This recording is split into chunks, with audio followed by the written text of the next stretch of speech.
Nakabili ka na ba ng lupa na may sukat at boundary? Tapos kalaunan nalaman mo na hindi pala pwede itong ibenta. Delikado yan. Dahil ayon sa Korte Suprema, maaaring void ang bentahan mula pa lang sa simula. Ako po si Atty. Claribel Lucila at ipapaliwanag ko ang batas ng malinaw, simple, totoo at para sa lahat.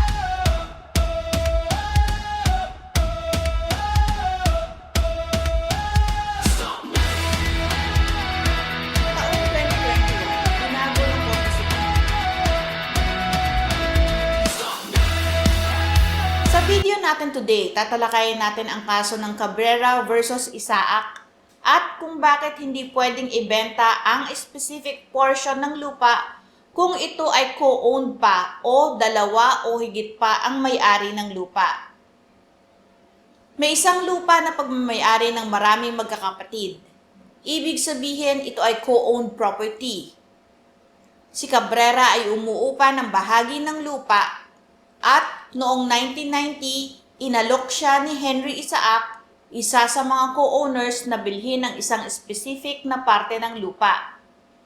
Una, 95 square meters at kalaunan ay naging 439 square meters at naging 321 square meters matapos ang survey. May sukat, may boundary at may presyo. Nagbayad si Cabrera ng partial payments. Ang problema, hindi lahat ng co-owners ay pumayag. Walang consent ng ibang kamay-ari. At kalaunan, ibinenta ang buong lupa sa LGU ng Naga City.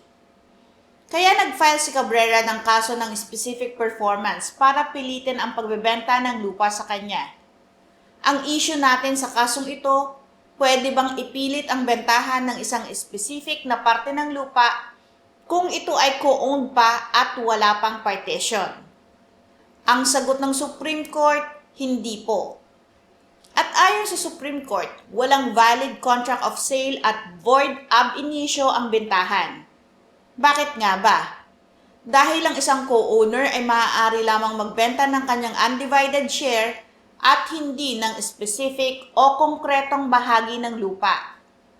Dahil walang consent ng co-owners, ang lupa ay pag-aari ng marami at hindi pwedeng magdesisyon ang isang taong may-ari lamang. Ideal share lang ang meron ang co-owner. Dahil sa co-ownership, may share ang kamay-ari pero walang specific na parte. At kapag nagbenta ng parte ng lupa, para ka nang nag-partition at kailangan ng consent ng lahat ng kamay-ari ng lupa. Tandaan po natin, ang co-owner ay maaari lamang magbenta ng kanyang undivided share, hindi ng tiyak na bahagi ng lupa. Sinabi rin ng Supreme Court, dahil walang valid contract of sale, walang enforceable obligation at hindi pwedeng pilitin ang pagbenta. Void mismo ang contract.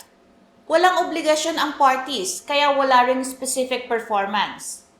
Ang remedy ng buyer, ipabalik ang binayad to avoid unjust enrichment. Ang bottom line, kung co-owned ang lupa, hindi ka pwedeng bumili o magbenta ng specific portion, undivided lang ang pwedeng ibenta, at kailangan ng consent ng lahat ng kamay-ari para sa specific part na bentahan ng lupa. Tandaan po natin na sa ilalim ng batas, kung ang lupa ay co-owned at hindi pa napapartition, ang isang co-owner ay maaari lamang magbenta ng kanyang undivided share, hindi ng isang tiyak o konkretong bahagi, maliban kung may pahintulot ng ibang co-owners. Patuloy po kayong manood, magtanong at matuto ng tungkol sa batas. Magandang araw po, ako si Atty. Claribel Lucila.